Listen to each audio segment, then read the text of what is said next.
C'était vraiment facile. Il a fait le difficile et raté le facile.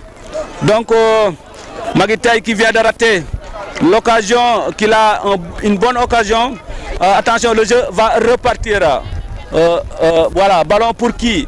Moussa Ndongo qui va faire, Moussa qui essaie de manœuvrer, qui fait course. Attention, corner. Corner, non, non, non, pas encore.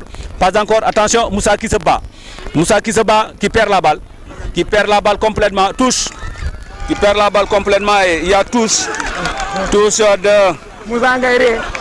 Touche de Moustapha Mboup. Ballon, la poitrine de qui? Du numéro 14. Voilà, Makhtar Dem. Makhtar qui obtient corner. Corner pour Makhtar. Il y a le numéro 17. ASC Dego prépare un remplaçant. Il y a Moussa Diallo qui va prendre la place de Ndjegen. Moussa Diallo qui va prendre la place de Ndjegen bientôt. Voilà. Donc le corner est parti. Le corner est parti. Oh là là, oh là là, arbitre qui siffle. Arbitre a sifflé. L'arbitre qui siffle. Voilà. Donc c'est un coup franc. Oui. Coup franc, je crois que c'est un coup franc contre le gardien. Oui. Donc je vous disais tout de suite que le coach est en train de préparer un changement. Donc Moussa Diallo, je crois, qui va prendre bientôt la place de Momodou Ndjegen, le numéro 10. Moussa Diallo qui porte le dossard numéro 17. Voilà. Voilà, qui est à côté de nous. Donc le jeu va continuer. Ballon pour le numéro 8 de Baye Abdou Mboup. Baye Abdou qui centre. Orjo. Orjo. Personne Orjo. Orjo par ñetti nit. Orjo. Orjo. Orjo. Arbitre pour donc Orjo bi ñu ngi koy dóor. waa ji dégagé na ko ma ngay jéem a xool partenaire am tête kookan la Moussa Ka ma ngay jéem a trouver partenaire mauvaise passe mais ballon bi dellusiwaat na ci tànku Moussa Ka. Moussa vraiment joueur le bu teigneux. Moussa est un joueur teigneux et attention ballon pour Moustapha Mboup. Moustapha qui essaie de développer, qui perd la balle, ballon dans les pieds de dégagement. Attention Moussa Ndongo qui va essayer de faire une bon. Moussa qui met le ballon. Moussa yaakaar naa ne bi mu dooree ballon bi bal bi ci àll ba la dem. waaw bal bi daa dem ci àll ba waaye ña toogoon fee ñoo ko jot a kale. moo tax bal bi soriwul waaye kon damay ragal sax mu jéggi mbir bi. Voilà, c'est ça. Donc comme le dit notre consultant, vraiment Makoura consultant bu am solo la ñu am tey mu ñuy jàppale ci reportage bi. Moussa Ndongo bi mu dooree ballon bi nee na bu dul woon ak supporters yi nekk si ginnaaw camp yi bal ba ca ginnaaw miir ba la jëm. waaye attention jeu bi mu ngi continuer. Occasion de but, attention le gardien qui sort et qui sauve son équipe. Le gardien qui sort et qui sauve le danger. Voilà, le danger est écarté. Le gardien Mbaye Tall qui fait un travail énorme. Mbaye qui fait un travail énorme aujourd'hui. Abdou Mboup, coup franc contre Abdou Mboup. Coup franc contre Abdou Mboup. Donc Abdou Mboup, Abdou Mboup s'affaire autour du ballon. benn changement ASC Deggo ñu ngi bëgg a def benn changement par Moussa Diallo. waaw Moussa Diallo moo war a génn kii numéro 10 bi. Voilà, pour le moment on va suivre le coup franc. De la droite vers la gauche. dem xool coup franc ba xam. De la droite vers la gauche.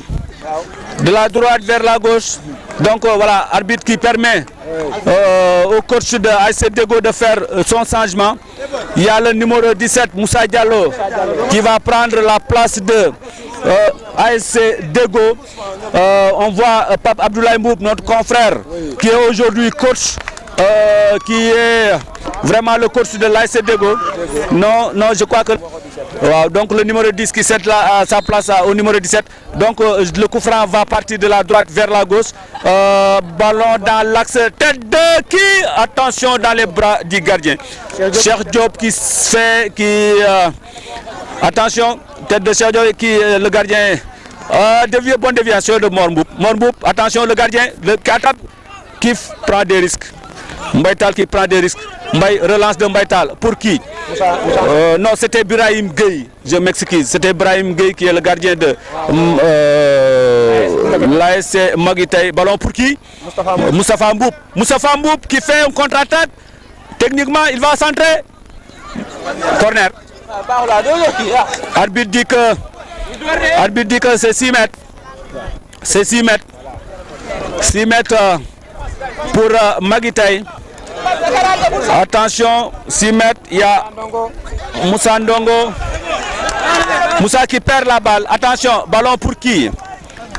Ballon pour le numéro 13. Tafa, attention, Tafa qui donne une incompréhension. Incompréhension. Tafa, je crois qui a fait une bonne entrée. Voilà, donc il y a Mboup qui est... Non, non, c'est pas Mboup. Ballon pour qui? Khalifa qui manœuvre à son partenaire. Koufran. Oui, Koufran. Koufran. Koufran. Koufran de Moussaka. Koufran de Moussaka sur Khalifa Tal. Khalifa qui est blessé. Mais je crois que la blessure n'est pas grave, donc qui se rétablit. L'arbitre lui demande de sortir de l'aire de jeu. Khalifa qui sort, donc qui va être soigné. Donc il y a Adama Kamara qui s'affaire autour du ballon pour tirer le coup franc. Le numéro 11 Adama. Voilà, le numéro 14 Makhtar Dem qui va s'affairer à rentrer. Il y a Adama Kamara qui met un centre. Attention, mauvais jugement. Recentre. Attention, failli marquer. Mormouba failli marquer. Il réclame un penalty. Non, il faut continuer le jeu. Il réclame encore un penalty. Attention, cafouillage autour du ballon. Cafouillage. Cafouillage. Il faut jouer le ballon. Il faut jouer le sifflet. Il faut jouer jusqu'à entendre le sifflet de l'arbitre. waaw je crois que joueurs yi dañoo am benn habitude boo xam ni yaakaar naa ni dañu bëgg xam nga mënoo di football ba pare arbitrer sa bopp. waaw coup franc mënoo di jouer ba pare di arbitrer sa bopp. da ngay football rek ba dégg soufflé. doo ko mën a arrêté lu la arbitre jox nga jël. même boo gisee coup franc tamit da ngaa war a même bu dee coup franc bu dee penalty yëpp da ngaa war a football ba arbitre bi tiré ndax arbitre bi mooy maître du terrain lu mu tiré moom la ñuy dóor lu mu tiréwul kenn du ko dóor kon boo gisee coup franc war ngaa mën a signaler sax waaye tamit téréwul ngay arrêté ce jeu quoi. voilà comme ni ko suñu consultant mu ko waxee yaakaar naa ni loolu lu am ci footballu léegi la xale yi dañuy am arbitre waaye nag bëgg en même temps aussi di football ba pare di arbitrer seen bopp tubaab ni on ne peut pas jouer à la guitare et en même temps gratter les fesses donc voilà donc y a Madické Ndongo non y a Madické Ndongo Tafa Mboup mooy génn Moustapha Mboup voilà Moustapha Mboup qui va sortir et va céder sa place au numéro 14 Makhtar Dem. D'après le feuille de marche on nous dit que c'est Makhtar qui vient de rentrer à la place du numéro 13 Moustapha Mboup. C'est Moustapha Mboup qui est sorti. Attention Tafa qui donne une occasion de but. Attention cafouillage dans la surface de réparation et coup franc. Coup franc. Mauvais geste, il faut se concentrer. C'est pas terminé. Oui, c'est pas terminé. jeexagul waa déggoo ñoo amoon ko franc léegi bal doublé par Mor Mboup passe na ko ak centre gauche ba Khalifa Talla ngay dem mën naa mu dugg dóoragul ko franc orzo arbitre na orzo ndax ñoom ñëpp njortoon nañ ni deuxième bi mën naa am. non du hors-jeu c'est-à-dire Khalifa au lieu que mu dóor ballon bi dafa repousser joueur am dafa repousser adversaire am. daf ko bëmax moo tax arbitre daal di tiré voilà arbitre daal di tiré coup franc Moussa sànni na ballon bi jëkkante kan mooy dem le numéro 14 attention c'est pas terminé le danger n'est pas écarté tir contré donc tir contré à Cheikh Diop qui se bat je crois que c'est un corner de but corner pour Magitay. Corner de Magitay, de la droite vers la gauche. Attention, jouer à la rémoise. Moussa Ndongo qui va essayer qui fait un petit crochet, qui fait un bon centre. Attention, dégagement en cafouillage. Mais le ballon, le danger n'est pas complètement écarté. Oui, on a un corner là-bas. Un corner de Magitay. di nga gis Magitay ñu def benn technique boo xamante ni da lay leer ni bu fi condition bi nekkoon rek xay am. waaw des fois nga gis joueur boo xamante ni def na loo xamante ni bu fi condition xale nekkoon rek xay am waaye mag moom daa mënta bokk ak xale rek même bu fi technique bi nekkee tamit te condition bi néew fi da ngay reeba tas. Techniquement ils sont bien d'après notre consultant. Techniquement ils sont bien, ils connaissent le football mais pour jouer il faut d'abord avoir les muscles de la jeunesse. Il faut être jeune. Corner du part de la droite vers la gauche. Attention, tête de qui? Tête manquée. Tête manquée, il réclame un penalty. Il réclame une faute. Mais attention, ballon, le gardien qui dégage dans le milieu de terrain, qui sort, qui devient libéro. Attention. Oui. Dégagement du numéro 13 de Magitei. Le numéro 13, Saka, qui dégage. Touche pour Makhtar Dem qui va faire une touche. Makhtar, attention. Tous, c'est pour qui? Baye Abdou qui techniquement qui s'affaire, qui donne une longue passe pour le numéro 15, As,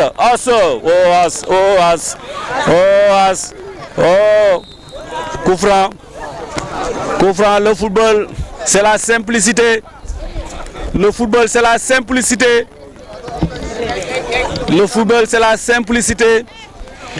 Mokura yaakaar naa ne football moom loo gën a simple rek mu gën a dox. waaw si football moom loo gën a simple mu gën a dox te man yaakaaroon naa ne sax score bi dina ëpp lii bu jamono ji match bi toll fii li sama xel njaartoon dëgg mooy score bi dina ëpp lii bi match bi toll fii yaakaaroon naa ni kon ay 3 bi dina dugg wala 4 waaye sama njort daal xam naa ne waaye mag ñi tamit bàyyiwuñ seen bopp ndax fi ñu war a taxawee yëpp taxawee nañ fa li ñu war a def yëpp daal ñu ngi koy def xam naa ne dugal dong moo leen manqué def fi mu toll nii daanaka jigéen nañ ko lool sax dugal moom fi mu toll nii jigéen nañ ko lool. Qui va faire? Je disais que c'est Makhtar Dem, le numéro dorsal numéro 14 de l'ASC Dego, mais c'est Madiké Ndongo. Centre de attention, centre qui va remettre Moussa qui va remettre un bon centre sur les bras du gardien. Sur les bras du gardien Birahim Gueye. Madiké, je vous dis que les Nguyen sont très forts. Oui, les Nguyen sont très forts. Oui, c'est ça. Oui. C'est ça. Xam nga Gueye moom boo ko santee da ngay am tuuti jom. waaw Gueye moom boo ko santee moom. moom da ngay am tuuti jom moom. rawatina nag boo santee Mbuub. waaw jërëjëf Madické raa ci jëmale sa kanam la attention corner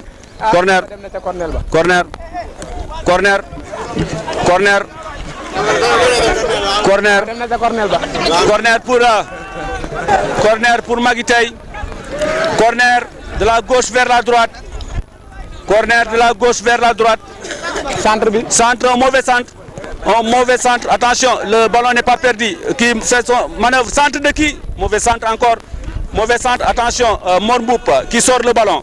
Qui sort proprement, qui donne à As. As qui va essayer de faire une contre-attaque et dégagé par le latéral numéro 2, commandant Goro Soare. Qui dégage le ballon complètement en touche. Oui, voilà, Goro qui dégage le ballon complètement en touche. Ah oui. li ñu doon wax léegi naan dem na ca Mboy ga. waaw daanaka moom it ñu ngi ko dóoree moom ca Mboy ga la daal di ak ji. Goro qui dégage complètement en touche. Attention, le jeu repart. Je vous rappelle que l'ASC Dego mène par 1-0. Voilà. Ouais. Attention, c'est qui? C'est Madické qui avance. Madické qui met dans l'axe, qui va trouver son partenaire. Un grand loupé pour qui? Pour le numéro 8. Attention, As. Occasion pour As. As qui met la balle. Hors-jeu d'après l'arbitre. Hors-jeu de Khalifa Tall d'après l'arbitre. Hors-jeu de Khalifa Tall d'après l'arbitre. Magitei, donc qui repart. Tête de qui? Tête de Adama Kamara qui met le ballon en touche. Donc touche pour Moustapha Dieng. Attention, corner.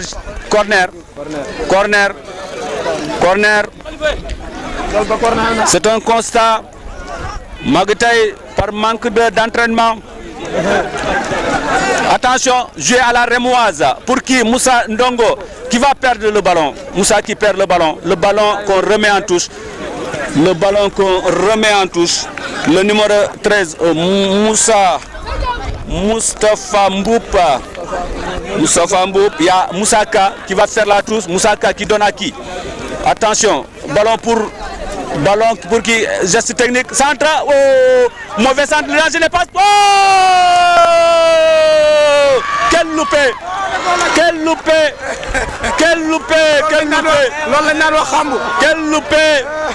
Ça est, je me demande est-ce que jusqu'à maintenant ça se voit dans les terrains de foot. Est-ce que ça se voit jusqu'à présent dans les terrains de foot? Quel loupé. Hors-jeu.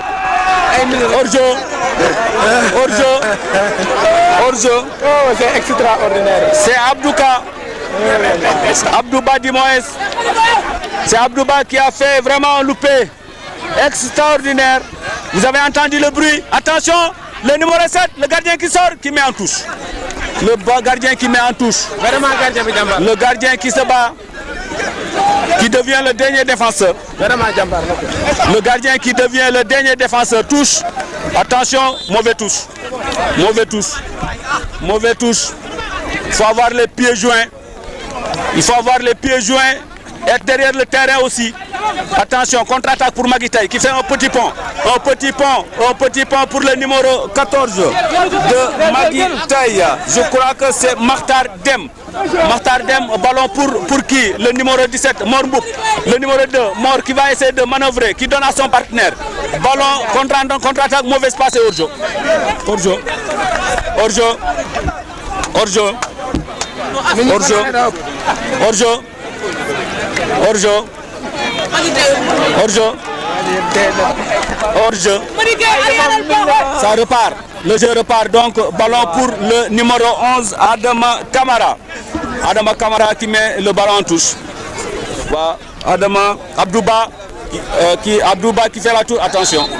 Coup franc, un bon coup franc. Un bon coup franc qui va partir de la gauche vers la droite.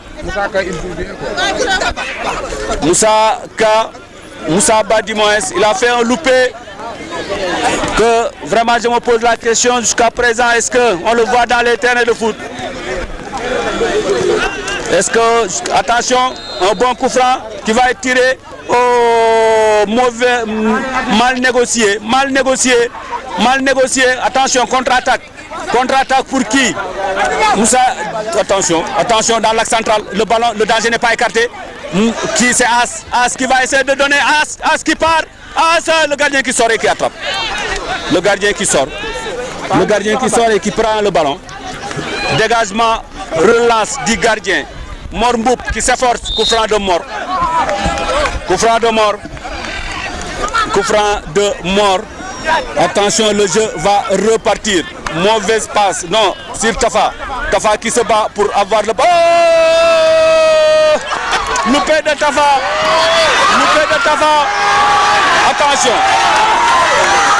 Attention, Tafa qui se bat, qui donne la balle à qui? Attention, le danger écarté et qui met en touche. Vraiment, c'est un match spectaculaire. Un match spectaculaire qu'on assiste ici à le stade communautaire de Thiénaba avec l'ASC Magitay. Donc c'est le football de l'hier qu'on est en train de revivre. C'est la confrontation entre la jeunesse et les anciens. Oui, c'est la rencontre entre la jeunesse et les anciens. Mani tey fii lépp loo xam ni gëjoon nañ koo gis ci football ñu ngi koy seetaan fii lupeeg lépp am na fi tey. waaw luppe gëj naa am ci football. waaw moom lañ daan wax xambu. waaw xambu moom gëj naa koo gis ci football lool te xambu yu garaaw laa fi gis tax tey. waaw tey match bi ñu dund tey dafa nekk ci diggante xale yi ak mag ñi. waaw mag ñi nag xamb rek lañ fi nekkee. mag ñi kay moom damaa yaakaar ni dañoo sonn fi mu toll nii ndax lii sax amul woon ci commencement bi mais fi mu toll nii moom damaa yaakaar ni dañoo sonn ndax daanaka ku yor bal boo dribblé ñaari yoon ba ko ñetteel da nga koo lajj loolu moom affaire bu extraordinaire la quoi. waaw foofu ñu mën cee dégg ni kon football yëfi gone la. waaw football moom yëfi gone la. boo ko dee seet ba ca biir moom yëfi gone la yëfi gone dëggantaan jaay la. waaw comme ni ko ma ko doon waxee. jom jaa ngi fi. fi duwaa ngi fi. waaye nag doole ji nekku fi doole ji moom manqué football du xel dong football dafa laaj entraînement football dafa laaj muscle yoo xam ni muscle xale la. donc Déggo là c'est Déggo prépare un autre changement. par Asfal moo génn. Asfal qui cède sa place à Aliou Fall le dorsal numéro 3 donc Aliou Fall le dorsal numéro 3 de l'ASC Déggo qui prend la place de Asfal. Asfal qui s'est bien battu aujourd'hui.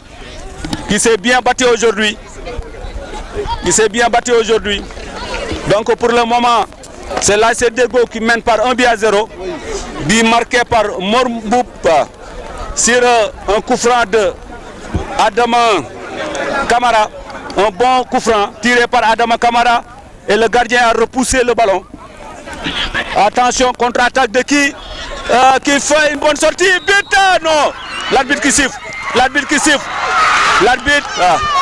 L'arbitre qui siffle. L'arbitre qui siffle. L'arbitre qui siffle. Il y a les supporters qui sont en train de crier. Ils croient que l'arbitre a validé le but de Moussa Ndongo. Mais Moussa, avant qu'il tire le ballon, l'arbitre a déjà sifflé. Donc le jeu continue. Donc attention, le gardien qui sort. Dégagement long, dégagement du gardien. Mbaye Tal. Mbaye Tal, attention, ballon pour Moussa Ndongo. Moussa qui se réveille. Hein? Moussa qui se réveille. Oh, Moussa, attention. Manque d'entraînement. Coup franc de Moussa. Moussa a retenu le maillot du numéro 14. Madické Ndongo. Madické Ndongo, il y a Adama Kamara. C'est la confrontation entre le 14, Madické Ndongo et Moussa Ndongo, le numéro 3.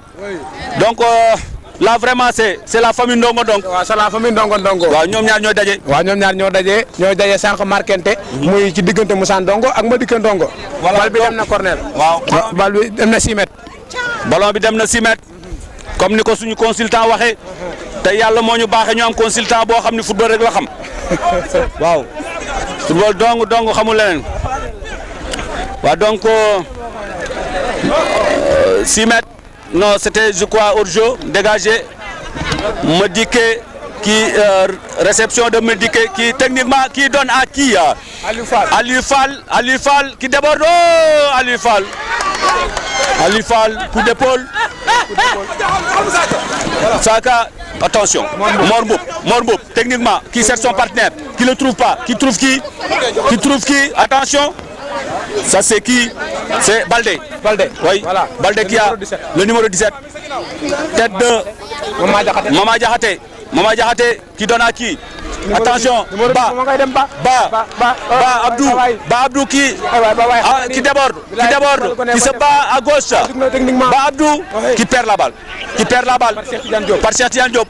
Cheikh, le libéro de ASC Deggo ou bien le stopper de ASC Deggo qui fait un grand match aujourd'hui. Qui fait Khalifa Tall. Attention, coup franc. Yaakaar naa ni am na benn coup franc bu am ci ruq ba. Waaw am na benn coup franc bu am ci ruq ba. Khalifa Tall moom lañ gaañ. moo nga nee toog. xam naa day kii tuuti. waaw ndax xam naa football bi moom nuru na ni xaw naa sonn ndax sànq ba léegi lim joxe dafa bari. waaw li mu joxe ci football bi bari na lool. Voilà c'est ça. Donc suñ ma mënee laajal temps bi fu mu toll. waaw bu ko defee ma mën ko xam. Match voilà. Voilà. Donc c'est un attention, un bon coup franc, s'élance à côté. Corner. C'est la fin du match aujourd'hui. C'est la fin du match. Donc on va prendre l'interview, on va essayer d'approcher le coach de ASC Deggo. ASC Deggo qui mène par 1-0. Et l'ASC Magoutey n'est pas démérité. On va essayer de voir Pape Abdoulaye Mboup, notre confrère au senreseau.net, mais qui est le coach de l'ASC Deggo. Pape, match bi tey nan nga ko dundee fii tey ci stade bi. waaw Ndiamé match bi wax dëgg yàlla li ci ëppoon solo mooy football nañ ko ci fair play que le meilleur gagne alhamdulilah. l'ASC Deggo li nga xam ne maa koy coaché moo remporté les 3 points. mu nekk nag match boo xamante aussi match bu metti la woon. parce que xam nga dañuy wax ni l'expérience fait la différence. te boo xoolee magi tey depuis regroupement maa ngi leen koy wax ma ni leen wax dëgg yàlla joueurs yi expérimenté ñoo ci nekk. joueurs yu yàgg football ñoo ci nekk donte condition physique bi ñu doon wax sax te gisuñu condition physique bi vraiment bi ñu doon yaakaar gis nañ ko ci magi tey kon yaakaar naa ni football kenn du xeeb équipe. d'ailleurs mais li ci ëppoon solo daal mooy fa sant yàlla mooy jël naa 3 points yi yeneen échéances yi ñëw nag ma préparé ko xool nan laa koy aborder. Voilà Pape bala nga tàggoo lan ngay wax say supporters. waaw supporters ASC Deggo ñu ngi leen di remercier parce que bu joueurs yi nekkee ci biir terrain bi di rayante yéen ñoo leen di gonfler à bloc wax dëgg yàlla teel nañu regroupement ànd ak joueurs yi gonfler leen tàccu leen nekk seen ginnaaw may wax rek ñu gën a góorgóorlu gën a jàppante mais surtout non à la violence. Voilà non à la violence ñu kontaan trop nag doon jël quelques impressions bu Pape Abdoulaye Mboup mi nga xam ne suñu confrère la aussi au niveau de senreseau.net amaat aussi beneen rôle muy Pape Abdoulaye Mboup Nabien donc je crois que Pape yooyu yëpp boo ko bëggee boole aussi boo wéroo ci Seydina Mohamed rek yaakaar naa ni gars yi mënuñu la gagné aussi. waa Ndiamé bi ma doon leeral mooy li tax aussi ma ñëw apporter sama soutien football dañuy follow agré mais damay wax ni maa ngi koy lancer appel tamit grand frère wala mag boo xam ni yaa ngi ci koñ te xam ni xale yi ruus nañ la duggal ci biir équipe bi ngir yàlla ñu ruus la violence bañ am loolu lañ ko duggaloo mooy suñu objectif. voilà c'est ça mais amuñu sax boobu temps. voilà waaye nag pour ñu dugg ci ñu ruus ñu violence bañ am jaral nañu. voilà donc foo agré la comme ni ko Pape waxee foo agré la bëgguñu woon vraiment lenn xaw a déborder looloo tax ñun aussi ñu ñëw dugal ci suñu loxo pour que affaire bi rek daal di dox moo yooyu la Pape Mboup joxe may wax sama joueur bii di joueur magu tey moom aussi moo ñëw jox ma samay impression par rapport ak match bi nga xam ni moom lañ doon dund léegi nga joxe sa tour d'abord. waaw man maa ngi tudd Moussa Ka. voilà Moussa Ka magi tey yow lan nga yaakaar ni moom moo manqué ba ñu gagné leen par 1-0. waaw bon ginnaaw bi ma santee ñëpp di gërëm ñëpp vraiment ñu kontaan trop ci prestation magi tey bi donc équipe la boo xamante ni ay anciens joueurs ñoo fi nekk d'ailleurs man ancien joueur ASC Jàmbaar la donc dañoo dajale anciens joueurs yi nga xam ne mën nañ ne bàyyi nañ donc ñu ñëw pour rien que neexal nawetaani quoi waaw donc dans ce cas xam nga ne côté physique bi day xaw a manqué donc je crois que ne loolu la ñu gars yi dominé sont des jeunes frais donc contrairement ak gars yi nga xam ne pratiquement bàyyi nañ toog nañ ay 3-4 ans yoo xam ne footballuñ donc pour neexal nawetaan moo taxul ñu ñëwaat quoi. voilà c'est ça am nañ nag benn question boo xam ne vraiment bu ñu la ko posé wul ñu bari dinañu mere ndax stade bari nañu fi ñëw ñoo xam ne Ndiamé Tall moo leen fi andi woon tey te yaakaar naa ne gisuñu ko ñuy laaj ba xam aussi lu tax gisuñu ko dañ ko sélectionné wul wala dafa blessé wala lan moo tax bokkul ci effectif bi. waaw foofu li ma ci xam naa ne du mën a bëri parce que loolu je crois que am na ñoo xam ñoo ma gën a mieux placé pour wax ci quoi muy dirigeant yi. donc comme coach beeg affaire yooyu en tout cas regroupement gis naa ko donc bi ñu demee ba nga xam ne dem moo des bon gisatuma ko ci groupe bi quoi donc xaw ma lan mooy seen problème diggante moom ak dirigeant yi quoi. te foofu aussi dama naan bon en tant que joueur aussi quelles que soient les situations mën nañ ko régler après match quoi mais avant match aussi mën na déstabiliser équipe bi donc ay coow yooyu yëpp aussi day perturber quoi.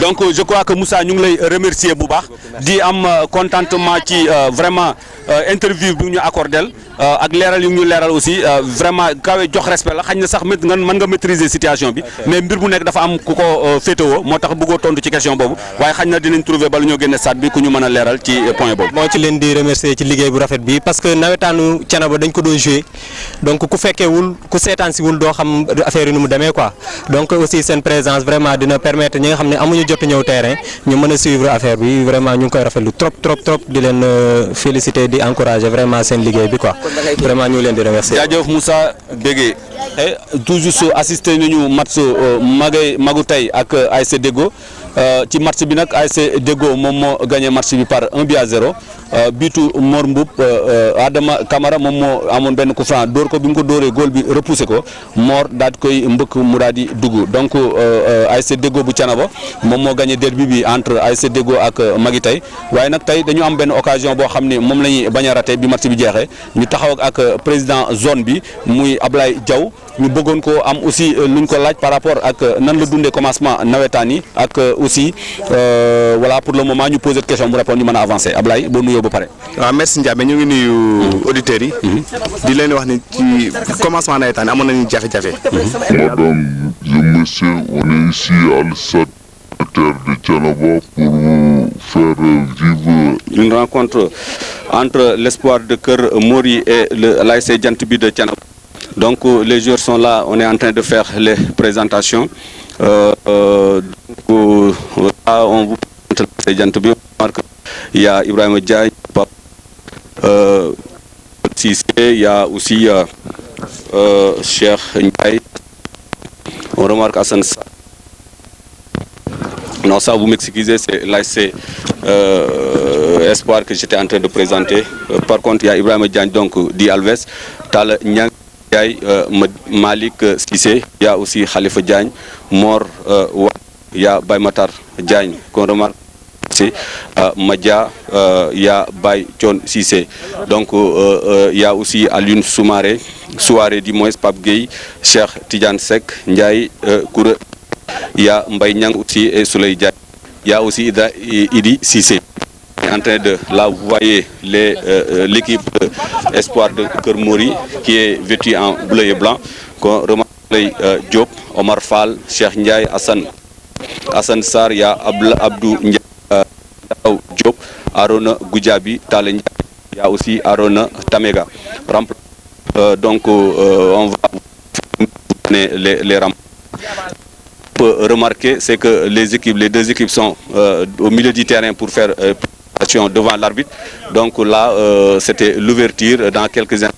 Je vous signale que je suis accompagné par mon consultant, comment dire encore, Moukoura Mboup, qui nga xam ni moom mooy nekk consultant bi wax wolof.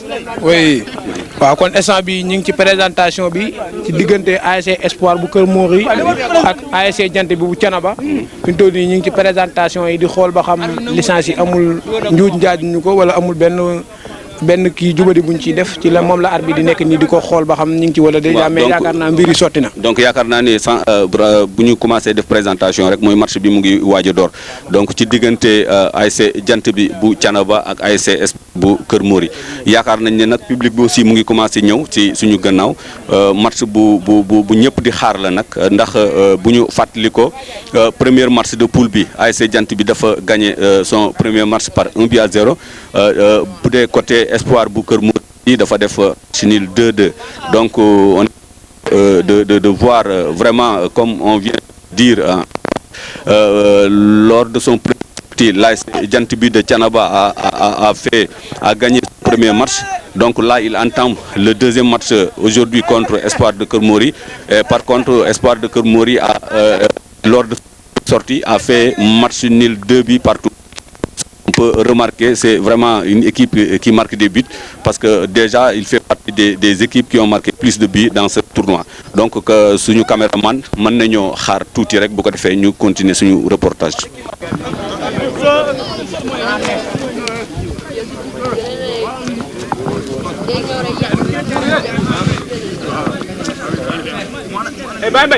toog noonu di réunion ci seen biir di waxtaan pour programme match bi ni muy demee di waxtaan ak dirigeant yi ak entraîneur bi pour ñu xam techniquement fi ñuy jaar ak équipe ASC Keur Mousso pour gagner match bi moo tax ñu dajaloo ne toog di waxtaan seen waxtaan.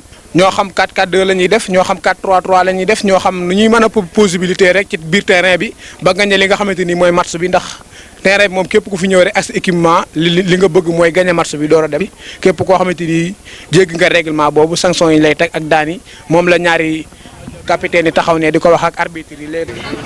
Voilà, mademoiselles et messieurs, on vient tout juste de donner le coup d'envoi du match ASC Jant bi de Thiénaba contre ASC Espoir de Keur Mori.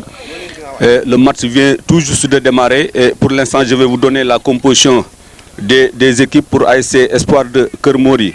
On a de droite à gauche Souleymane Diop, le dossard numéro 12, Omar Fall, le numéro 15 qui joue dans l'axe. On a aussi Cheikh Ndiaye, qui joue aussi dans l'axe, le stopper ou bien le libéro. On a aussi latéral gauche et capitaine Hassan Cissé, le numéro 13. Comme milieu de terrain défensif, on a Hassan Sarr, le numéro 10. Abdoulaye Ndiaye comme milieu de terrain et Ndaraw Diop. Excentré droit, Aaron Goudiaby et Tamega comme excentré gauche. On a comme Tale Ndiaye qui est l'avancante de l'équipe de l'Espoir. Pour l'ASC Jant bi, voilà, on voit Baychon qui donne attention. Maintenant, le gardien qui prend le ballon. Donc, je vous disais tout de suite que l'ASC Jant bi est composé dans les buts, on a Diakhaté, de droite à gauche, Ibrahima Diagne, Di Alves, Tala Nyang, Ibou Ndiaye et Malik Cissé qui joue comme latéral gauche. Voilà, Baye Matar qui donne à Mansour qui va essayer de centrer, qui met un bon centre. Attention, mal négocié. Ballon mal négocié par Madia. Je dis que ballon mal négocié, mais le danger n'est pas écarté. Et voilà, l'ASC Jant bi qui obtient un corner. L'ASC Jant bi qui obtient un corner. Je vous disais tout de suite que donc on a comme Khalifa Diagne comme numéro 6 et Mor Wad. On a Baye Matar comme excentré droite, Mansour Cissé qui joue le rôle de numéro 10 et Madia qui joue comme excentré gauche et Baychon Cissé qui joue comme 9. Dans le banc de touche, on a Aliou Souaré et Pape Gueye, Cheikh Tidiane Seck, Ndiaye Koura Ndiaye, il y a aussi Souley Diagne, Idi Cissé et Mbaye. Attention, le danger n'est pas écarté. Le numéro 10 qui relance la balle, tête de qui? Tête de la défense de l'ASC Espoir. Ibrahima Diagne qui va essayer de remettre le ballon, qui met un bon tir. Attention, sauvé par le gardien. Sauvé par le gardien. Voilà, je vous dis qu'on est là et on est à côté de nous. Il y a notre collègue qui travaille à Radio Guindikou qui travaille avec nous aujourd'hui pour nous donner quelques impressions par rapport au match. jërëjëf Ndiamé li nga ko waxee sànq ci nasaraan si rek noonu la ko ci olof bi ndax diggante ASC Jant bi ak Espoir bu Kër Mori ñoom ñooy jongante tey ji ku nekk gis nga classement bi ni mu demee waaye en tout cas lépp bal bi mën a moom ñaari équipe bi yëpp ñu ngi dawal bal bi comme ni mu waree Ndiamé waaye nag li ma la mën ci xamal moom moo di Kër Mori li mu indi dafay xaw a mel ni dafay méngoo Ndiamé ndax gis nga sànq ba léegi ñi ngi dawal bal bi foofu kii rek ni mu jàngat bu gàtt rek waaye li nga xam ne ni moom laa ci gis comme gis-gis ñu war a mën a seetaan fii tey ci stade bu Thiénaba ndax ASC Espoir bu Kër Mori dafa indi équipe macha allah du ñu fàttaliku aussi ni son premier match dafa defoon 2-2 ak benn équipe je crois que si c'est Kër Madaro voilà c'est ça ASC Jant bi aussi gagné woon son premier match par 1-0 donc match la boo xam ne vraiment match bu du yomb ci kenn ni ñu ko entamé sax moom moo lay wone di yomb ci kenn voilà donc pour le moment yaakaar naa ni loolu la ñu constaté gul fii ci stade bi voilà ballon bi mu ngi dem coup franc hors-jeu bu arbitré la woon voilà hors-jeu bi waa Espoir bu Kër Mori ñoom ñoo ko moom donc ballon bi voilà touche pour ASC Jant bi coup franc donc coup franc pour ASC Jant bi donc Baye Matar qui s'affaire autour du ballon qui va essayer de non Baye Matar qui laisse pour Assane pour comment dire encore l'autre Diagne je crois que c'est Khalifa qui laisse pour Khalifa qui fait un bon dégagement. Attention dans l'axe central qui relance à peut-être du joueur de l'ASC Espoir, le capitaine Hassan qui remet à qui? Remet au numéro 9 qui redonne. Attention, le danger n'est pas écarté. Transversal, long transversal et bon jeu. Attention, bruit de bataille vers la droite qui va essayer de s'élancer, qui tire à côté au-dessus de la barre transversale. Yaakaar naa ni équipe bu Espoir bu Kër Mori mu ngi développé un bon jeu lan ban constat nga gisagul pour le moment. waaw Ndiamé comme ni ma la ko xewoon sànq ndax xam nga ne ASC Espoir bu Kër Mori ni nga ko waxee sànq rek premier match am dafa niiloon 2-2 waaye ki nga xam ne moom moo di Jant bi dafa gagné woon premier match am kon mun naa ne rek match bi mënul yomb ndax kii dafa niiloon waaye kii dafa gagné woon kon tey Espoir bu Kër Mori li koy arrangé tey moom moo di gagné waaye. ASC Jant bi tamit li koy arrangé tey moom moo di mu gañewaat deuxième boobu warul nekk match boo xam ne dafa yomb ci ñaari équipe yëpp Ndiamé. voilà Demba je crois que yaakaar naa match bi du yomb comme ni nga ko waxee match bi nag tey nag mu ñu leen di fàttali ni dañu taxaw ak suñu benn confrère buy liggéey ci rajo Gindiku ñëw jàppale ñu ci vraiment reportage bi mu nekk loo xam ne aussi lu ñu rafetlu la population Thiénaba bi yëpp aussi nekk lu mu rafetlu donc loolu vraiment ñu ngi koy tirer un chapeau di ko wax ni liggéey bi benn la ñun ñoo ko bokk di leen fàttali aussi ñu ngi ànd ak Mokura Mboub nekk suñu consultant aussi. moom aussi am yu sew yoo xam ne ci kanam tuuti dañ ko jël bu ko defee moom aussi mu dugal ko ma wax leen ni la match bi pour le moment démarré na 0-0 la bon match bi nag xaw na dëgër tuuti d'un côté à l'autre voilà il y a Diagne qui met dans l'axe attention le danger est écarté ballon pour qui ballon mal négocié par l'équipe de l'ASC Espoir de Kër Mori ballon dégagé par Diakhaté qui fait un long dégagement dans le milieu de terrain rythme de bataille aérienne attention tête de qui? Tête du numéro 5 Ibou Ndiaye et qui obtient la faute Ibou Ndiaye qui obtient la faute ballon rapidement joué par Ibrahima Diagne qui va essayer de donner une passe mauvaise passe mais le ballon maintenant est en touche touche pour l'ASC Jant bi de Thiénaba Ibrahima qui va essayer qui relance pour Baytion Cissé qui rate le contrôle attention qui va essayer le danger n'est pas écarté écarté et dégagé par qui? Par le ballon a failli blesser le reporter Le ballon a failli blesser le reporter. C'est pourquoi il y avait un petit arrêt. Attention, le jeu continue. Le jeu continue, tête de... Attention, touche pour l'ASC Espoir. Tous pour ASC Espoir. Et là, Demba, je crois que yaakaar naa match bi pour le moment mu ngi daw et match bi neex na xale yi ñu ngi ku nekk bëgg ko bàyyee ak sa morom. jërëjëf Ndiame ni nga ko waxee match bi mi ngi daw ndax xam nga ne ki nga xam ne moom moo di Espoir bu Kër Mori gis nga li nga xam ne nii noonu lay fubalee waaye ki nga xam ne moom moo di ASC Jant bi bu Thiénaba gis nga ni muy fubalee bu dee ci kaw gi ñoom ñaar ñëpp dañ ciy daal di témboo waaye bu dee ci suuf si tamit ñi ngi ciy def seen kéem kattan kon yaakaar naa ne seen ñaari système yi dafay xaw a méngoo Ndiame moo tax match bi tey du doon match boo xam ne dafay yomb. Voilà match bi du doon match boo xam ni dafay yomb comme ni ko El Hadji Demba waxee équipe bi dañu xaw a témboo ci kaw ak ci suuf vraiment rude bataille la ñuy def foofu seen nañu ni Espoir bu Kër Mori moo am benn coup franc ci à côté je crois que c'est vers les 25 mètres des buts donc ñu ngi teg ballon bi voilà arbitre mu ngi réglementé mur bi pour que ñu mën a dóor ñu redémarrer waat encore donc benn joueur le numéro 10 je crois si je me trompe pas je vous rappelle que aussi Kër Mori joue avec en bleu et blanc et l'ASC Jant bi de Thiénaba joue en rouge et noir. Donc de jolis maillots hein Pape Demba El Hadji Demba je crois que xale yi maillot yu rafet la ñuy sol d'un côté à l'autre. waaw boo gisee mooy couleur yi sànq nañu macha allah Ndiame ndax bu dee ASC Espoir bu Kër Mori ñi ngi def rouge blanc bleu blanc waaye tamit ñi nga xam ne ñoom ñoo di Jant bi rouge noir la ñu sol mu nekk couleur yu rafet ci sañse football Ndiame. Voilà c'est ça gis nañu aussi ni coup franc bi vraiment il a été très bien tiré mais aussi très bien capté par Diakhaté le gardien Jant bi qui a fait un bon dégât. Attention, reprise du milieu de terrain de l'Espoir, l'ASC Espoir qui va essayer de développer son jeu dans le milieu de terrain, bataille dans le milieu de terrain, tête de qui? De Malik, attention, reprise manquée, non, et là j'ai Ibrahima Diagne qui va essayer de lancer et qui dribble, qui sert son partenaire, qui parvient à trouver Ndiaye. Ndiaye, attention, bonne passe pour Baye Matar, qui va essayer de trouver Baye Matar qui rate la passe, mais le ballon n'est pas perdu. Bayton qui fait un grand pont. Attention, réception dans la boîte. Bayton qui fait le centre. Mauvais centre de Bayton. Mauvais centre de Bayton qui pouvait vraiment mieux travailler le ballon. Parce que c'était une occasion de but yaakaar naa ni El Hadji Demba gis nañ fi ni Jant bi vraiment amoon na benn occasion boo xam ni su fekkoon ni gos yi gënoon nañu sérieux tuuti bal bi dina mujjee feneen. waaw ndax boo xoolee Baye Matar mi nga xam ne ni moom moo doon centré dafa def centre boo xam ne nii dafa dese baax ndax centre boobu bu baaxoon normalement Ndiame kooku dafa war a dugg wala bu fekkee dugalu ko joueur ci seen bopp dañuy tase ak moom kon dugal ko yaakaar naa kon loolu tamit di koy topp ba mu jeex da ciy baax ci match bi Ndiame ndax dina tax nga am dara ci biir match bi. voilà di koy topp ba mu jeex dafay baax comme ni ko suñu vraiment confrère bi waxee bu Gindeeku FM yaakaar naa occasion de but la woon boo xam ne bu ñu toppoon action boobu waaye nag le jeu reprend donc sur le côté.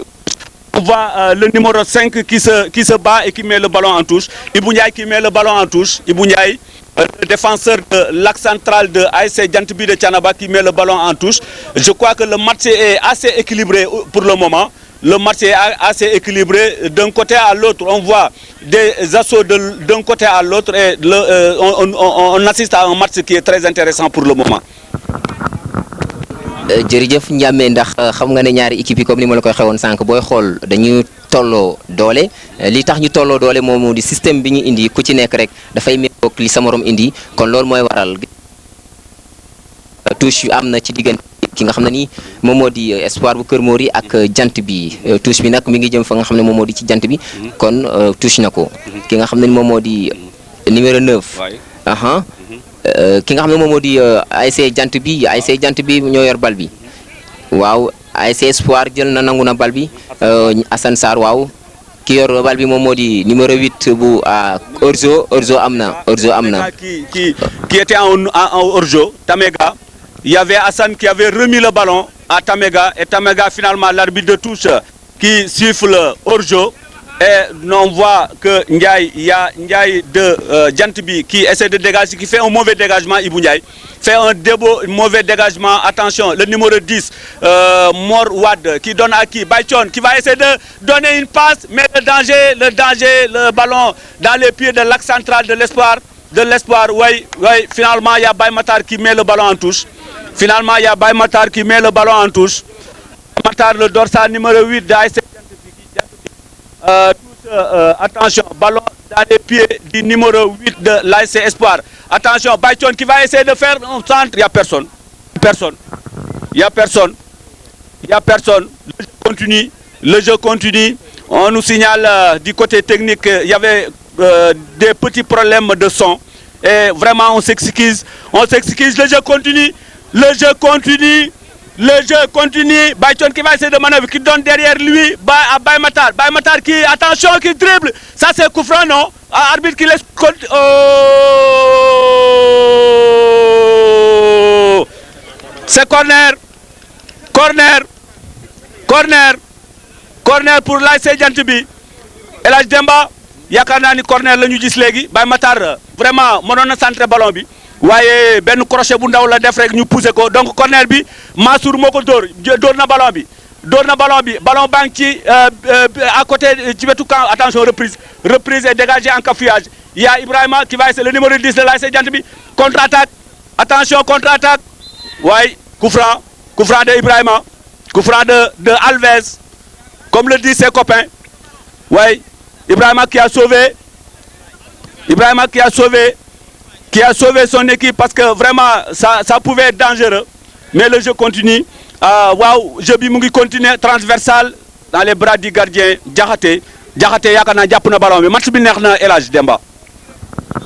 Ndiame match bi neex na ndax boo gisee ñaari gardien yi nga xam ne nii ñoom ñooy góolu match bi mu di Diakhaté ak ki nga xam ne nii moom mooy góolu Espoir bu Kër Mori booy xool seen taxawaay xam nañu ku ci nekk fi ngay taxawee ci ay camp te yaakaar naa loolu Ndiame am na solo ci gardien aussi xam fa ngay taxaw dina tax bal du la bett wala bu la bettee tamit nga def ca kem kattan Ndiame. El Hadj Demba bu ñu la dégloo dafa mel ni nag yow macha allah ku mënoon a football nga ndax am na yenn secret yoo xam ni ku ko wax ci football rek daa nga ko def ndax góol comme ni nga ko waxee léegi ñaari góol yëpp ñu ngi ci match bi ndax match da ngay suivre le ballon góol bi day suivre action bi dès le départ bu fekkee ni bañ na jeu bi trompé ko te constat boobu nga def léegi vraiment loolu c'est un constat de quelqu'un qui a joué au ballon et ça c'est une remarque qui est très pertinente donc voilà c'est ça donc il nous signale que jusqu'à présent il joue et il est dans les terrains. Attention, centre, tir de qui? Au-dessus de la barre transversale. Tir du milieu de terrain de l'ASC Espoir de Kër Mori qui met le ballon au-dessus de la barre transversale. Le jeu continue. Il y a Ibou Ndiaye qui met un long ballon pour Baïchon qui remet. Attention, incompréhension. Le jeu continue. Baïchon sur le côté droit qui donne à qui? Au numéro 10, Ibou. Oui, tir manqué et repoussé. Tir contré. Baye Tala Gueye qui met un beau espace. Attention, contre-attaque. Le gardien qui suit le ballon et l'arbitre nous signale qu'il y a une faute. Match bi yaakaar naa ne El Hadj Demba neex na trop machallah.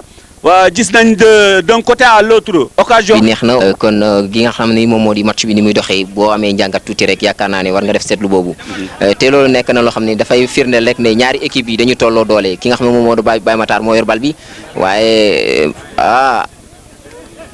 jant bi Mansour gis na Ndiame. Sora qui a failli marquer et on entend vraiment les supporters de l'ASC Jant Bi qui applaudissent. On a derrière nous les supporters de l'ASC Jant Bi. Donc Mansour Cissé. Donc ça, et là on assiste vraiment à du bon jeu ici à le stade communautaire de Thiénaba.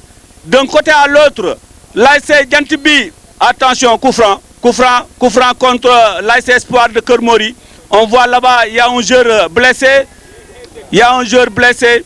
Waaw match bi comme niñ koy waxee léegi ci côté droit bi seen nañ Mansour mu rayante foofu benn bal ba ñenn ñi sax yaakaaroon na ni xañ na bal bi ci camp yi lay jaar waaye finalement bal bi dafa jaar à côté ñenn ñi sax ñu ngi may ree ci yuux yi ma yuux xañ na ci côté far gi moo xaw a feeñ foofu waaye nag nit ki moom mënta nëbbu li nekk ci moom donc bal bi continuer mu ngi continuer jouer Madia qui met un bon centre Baye Matar qui se bat qui va essayer de attention coup franc non tiré par l'arbitre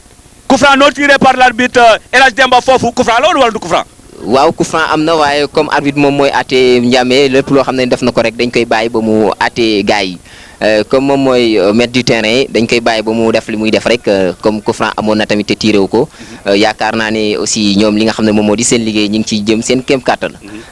voilà c'est ça ñoo ngi ciy jëm seen waaye nag nit ki moo mënul na bu lu nekk si moom rek waaw El Hadj Demba ñu xam loolu aussi nit moo mënul na bu lu nekk si moom waaye arbitre nag moom mooy maître du terrain moom lañ jox sifflet on dit en français qu'on ne peut pas jouer à la guitare et gratter les fesses donc kenn mënut football nga arbitrer sa bopp donc attention Baychon qui essaie de manœuvrer son partenaire qui perd le ballon vraiment l'ASC Espoir qui essaie de sortir le ballon sur les pieds d'Ibrahima qui perd le ballon attention le numéro 5 de l'ASC Espoir et contre-attaque attention contre-attaque le joueur qui va essayer qui accroche qui donne but de l'ASC Espoir. Voilà, il y a l'ASC Espoir qui ouvre le score. Ndiamé bi am na. Voilà. bi am na boo xoolee tamit Ndiamé dañu seetaan joueur bi ndax ci milieu jógee ba àgg ci camp défenseur bi mi ngi topp ci ginnaawam. loolu mooy faral booy marqué sa adversaire dañ koy faral di féete say camp. ndax conséquences yi lay mën a indi Ndiamé ndax boo xoolee fi mu commencé xuusee dañ ko bàyyi di ko seetaan mu éliminer des personnes dóor gardien bi amatul foofu leen loo xam ne mi ngi koy jéem a tenté ci bal bi Ndiamé. voilà gis nañu aussi ni joueur bi comme El Hadj Demba ni nga ko waxee léegi joueur ASC Espoir bi nga xam ne moom moo dugal ballon bi vraiment c'est un joueur très technique qui a tenu le ballon qui a bien vraiment tenu le ballon faire des crochets et de l'axe central de l'ASC Jant bi finalement mu jàkkaarloo góol bi mu dóor ballon bi góol bi aussi boobaa mënu ci dara ndax vraiment il était seul te camp dafa xaw a yaatu donc loolu aussi ñu xamee ko noonu comme constat bi nga def rek pour le moment l'ASC Espoir de Keur Mori mène par 1-0 but marqué par je crois c'est le numéro 4 je vais vous donner son nom bientôt. C'est le numéro 4, si je ne me trompe pas, qui a marqué le but, ou bien c'est le numéro 17. Bientôt, on va essayer de voir son dossard pour vous du buteur. Retenez que l'ASC Espoir mène par 1-0, but marqué par son avant-centre, un très bon but. Voilà, le jeu redémarre. El Hadj Demba, jeu bi commencé waat na encore. jërëjëf jeu bi commencé waat na kon l'ASC Jant bi dafay taxawaay bu jekk waaye fexe dindi li nga xam ne ni moom lañ ko dénk jamono ji muy benn boobu ndax li nga xam ne moom moo di ASC Espoir bu Keur Mori xam nga ne bàyyiwul benn yoon moom tamit coup franc am na pour ASC Jant bi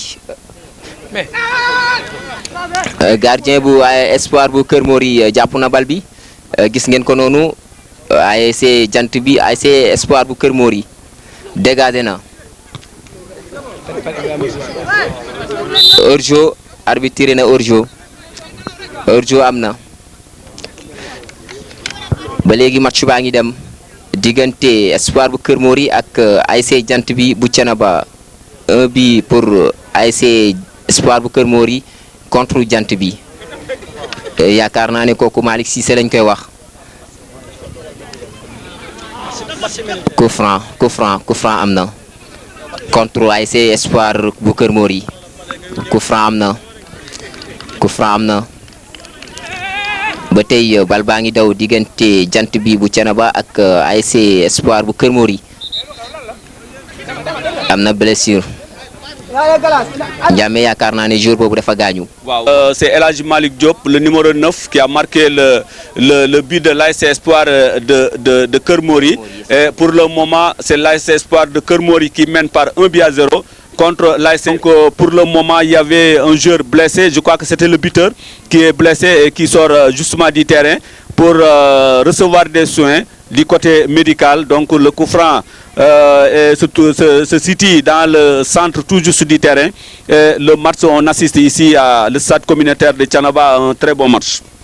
jërëjëf Ndiamé un très bon match ndax li nga xam ne moom moo dox ci diggante Espoir bu Keur Mori ak Jant bi bu Thiénaba bal bi démarré waat na Ndiamé waaye li nga xam ne ni moom moo di Jant bi nag ba léegi ñu ngi ci bal bi di daw ndax ni ma la koy xawoon sànq ñaari équipe bi match bi mënul neexee ci ñoom ndax kii dafa gañe woon waaye kii tamit dafa niiloon 2-2 waaye ba tey ñu ngi def kem kantan ba tax rek tey ji bal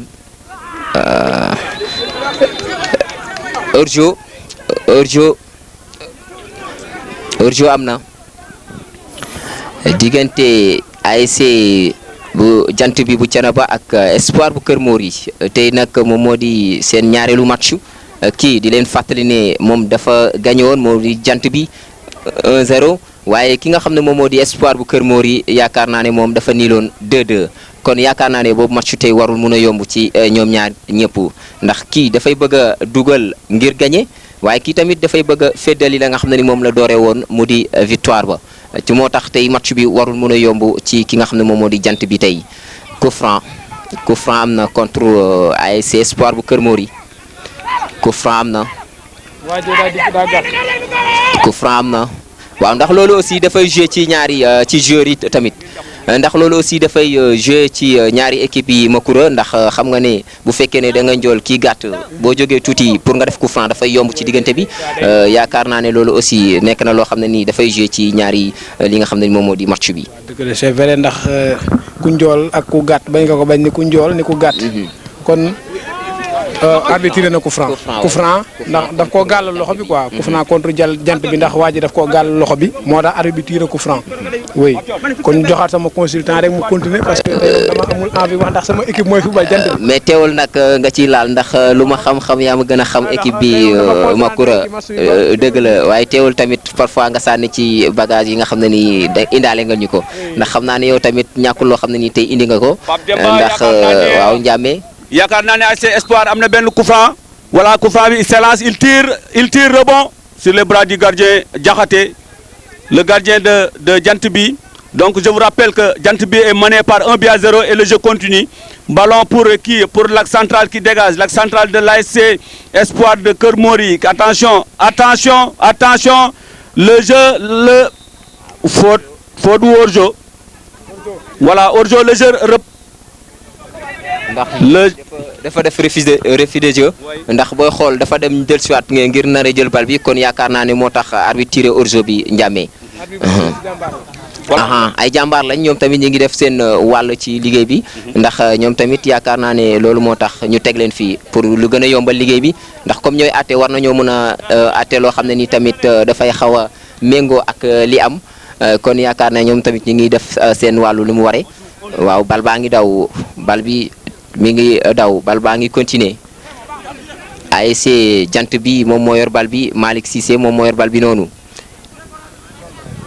ASC jant bi ak Kër Mori ñooy tase espoir bu Kër Mori kooku mooy Talla Ndiaye lañ koy wax moom mooy ki nga xam ne moom moo di attaquant wu espoir bu Kër Mori waaw moom nag dafa nekk la koo xam ne nii tamit joueur bu mag la ndax dafa yàgg a joué tamit dafay joué ak expérience am ci li nga xam ne nii moom moo di match bi moo tax lu ci bari daf ciy faral di génn ndax gis nga koy fu mag la leen di jaay Makura. moom yëf yi mag la leen di jaay waa ji moom boo ko xoolee rek xam ni maanaam mag la waaw. ndol nii mën na gars yi mën nañ koo sut waaye moom xam naa ni li mu leen di football yëpp footballu mag la leen di jaay. jërëjëf Ndiamé comme li ma wax léegi rek moom moo di attaquant bi nga xam ne ni moom moo nekk Kër Mori comme moom joueur bu mag la aussi dafay jouer ak expérience am ci li nga xam ne moom moo di match bi yaakaar naa loolu tamit dafay xaw a am lu mu def ci xale yi nga xam ne nii par rapport ak ñi nga xam ne ñoom lay taseel mu di jant bi nekk ay xale. El Hadj Demba comme tu viens de le dire l'expérience fait la différence l'expérience fait la différence. Il y a le joueur de l'ASC Espoir je crois que qui joue du côté droit est un joueur qui a de l'expérience. Attention Madia qui l'arbitre qui siffle, il dit qu'il y a coup franc ou touche, je ne sais pas mais il y a quelque chose. Donc comme vous venez de le signaler, touche pour l'ASC Espoir de Kër Mori. Voilà la touche, c'est à refaire. Donc on va donner le ballon du côté de ASC Djantbi. Du côté de ASC Djantbi, on entend d'un côté à l'autre les bancs de touche qui crient à leur joueur, et je vous dis, El Hadj Demba, parfois je joue double rôle, je suis du côté du banc aussi de l'ASC Djantbi des fois, donc je me détache un peu pour parler avec les joueurs. Donc voilà, contre-attaque et l'arbitre qui siffle, qui dit qu'il y a coup franc contre l'ASC Djantbi. Pour le moment jeu bi mu ngi déroulé wu comme ni ma ko waxee léegi d'un côté à l'autre ñu ngi dégg yuuxu yi banc de touche muy entraîneurs yi wala staff technique bi nga xam ne ñoom ñoo ànd ak équipe bi mais pour le moment match bi vraiment neex na trop ñu ngi gis ASC Espoir bu Kër Mori muy développer un bon jeu ñu ngi développer un bon jeu vraiment ñu ngi football ñu gis ni aussi gis nañ ay joueurs yoo xam ne joueurs yu mag lañ bon te comme ni ñu koy waxee rek mag moom comme ni ko olof di waxee bu la ku la mag ëpp lay sagar waaw loolu tamit bokk na ci li nga xam ni moom mooy def différence bi waaye nag match bi pour le moment mu ngi déroulé wu normalement on voit y a Baytala qui essaie voilà qui essaie de sortir le ballon, qui le sort proprement, qui donne à Mansour. Mansour qui va essayer de développer, qui fait un long transversal, attention, dégagé par l'axe central de l'ASC Espoir. Attention, occasion pour c'était on voyait que il y avait El Hadji Malick Diop. Attention, occasion de but pour Madia qui va essayer de développer, Madia qui obtient un corner. L'ASC Diantoubi, il faut se méfier de El Hadji Malick Diop. C'est le buteur. On voit que c'est un grand joueur, machallah. Il fait du bon jeu. On voit que l'ASC Diantoubi qui effectue le corner. Madia qui prend son élan de la droite vers la gauche. Corner pour l'ASC Diantoubi qui va être tiré par Madia, le numéro 9. Madia qui s'élance, qui tire le ballon, attention, qui met le gardien qui sauve. Sauvetage du gardien, le ballon écarté, attention, hors-jeu. El Hadj Demba gis nañ ni ASC Diantoubi am na fi benn corner léegi ñu remarqué aussi ni Madia dafa ñëw ci côté droite bi Baye Matar mu dem ci côté gauche bi bi mu ñëwee nag ci la amee benn occasion benn centre mu dóor ko mu dal ci kaw waa ji mu nekk corner mu dóor ko waaye finalement corner bi góol bi moom moo ko génne voilà pour le moment loolu moom moo fi xewagul El Hadj Demba. jërëjëf Ndiamé ndax loolu tamit dafay am solo ci jeu ndax jeu tamit da nga koy faral di lire ni muy doxee ndax boo fekkee ne doxewoo ci côté bi tamit beneen côté bi am nga droit changer mun nga ci am dara ndax loolu aussi dafay bokk ci li nga xam ne ni moom mooy développer jeu bi ndax ki nga xam ne moom moo di Madia ni nga ko waxee léegi mi ngi nekkoon côté gauche waaye ñëw na ci fi nga xam ne moom moo di côté droite yaakaar naa ne xëy na fa mu nekkoon dafa dese dox tax na ñu toxal ko fi nga xam ne ni moom moo di ci côté droite yaakaar naa loolu aussi nekk na loo xam ne nii dafay doon njàngat ci ñi nga xam ne ñoom ñoo di coach yi te soo gisee joueur boo xam ne nii doxul parfois nga changer fi nga xam ne ni moom fa lay jouer waaye loolu tamit teewut bi mu amee corner daf ko daal di dóor góor bi poussé ko waaye ki nga xam ne ni moom moo di joueur jant bi am na koo xam ne nii jamono ji mi ngi tëdd ndax dafa blessé numéro su ma juumul yaakaar naa c'est le numéro 9 ou 6 moom moo blessé noonu di joueur ASC jant bi bu Thiénaba kon yaakaar naa ne blessé dafa am Makura waaw blessure am na ndax joueur jant bi. waaw Ibrahima Diagne moo yaakaar naa moo gaañu ndax maa ngi dégg joueur yi di laaj ndox ndax xam nga boo dee daw moom. fu ndox di génn rek ndox war na faa mën a dellu. loolu mooy tax koofar yi gën a mën a kiyaat ñu mën a daw gën a mën a jàpp ci bal bi ndax match bi moom tey dafa nekk match bu neex ndax bal bi dafa daw ñu teg bal bi ci suuf football bu rafet waa ji dugal bii bu rafet damay fàtte tur wi. léegi ndax gis nga ki nga xam ne moom moo di le buteur El Hadj Malick Diop ba tey mi ngi koy bëgg te Ndiamé xam naa ne bu ko gars yi may dara aussi dina ko def ci defaat Ndiamé. voilà El Hadj Demba comme ni ma la ko waxee yaakaar naa ni c'est un constat que j'ai fait depuis le début ou bien avant le coup de sifflet du démarrage du match. J'avais dit que l'espoir de l'ASC Mori avait fait match nul 2 buts partout contre Keur Madaro. Donc une équipe qui parvient à marquer 2 buts, il faut se méfier. Soit ses attaquants sont bons ou bien soit c'est le gardien du côté adverse qui est mauvais. Mais pour le moment, ça s'est vérifié dans le terrain. On constate que l'attaque de l'ASC Espoir de Keur Mori marque des buts. Voilà, tir capté par le gardien de l'ASC Espoir nommé Mansourba. Mansour qui a capté le ballon et qui dégage dans le milieu de terrain. Attention, tête de l'avant-centre de l'ASC. Le gardien qui sort et qui relâche et qui capte le ballon finalement. Diakhaté qui fait attention, relance de Diakhaté du côté droit pour Ibrahima Diagne. Ibrahima qui va essayer de trouver son partenaire. Madia qui va contre-attaque de Madia. Madia qui donne un centre. Le ballon n'est pas terminé sur les plats du gardien. Mansourba. Yaakaar naa ni jeu bi actuellement ça se déroule très bien.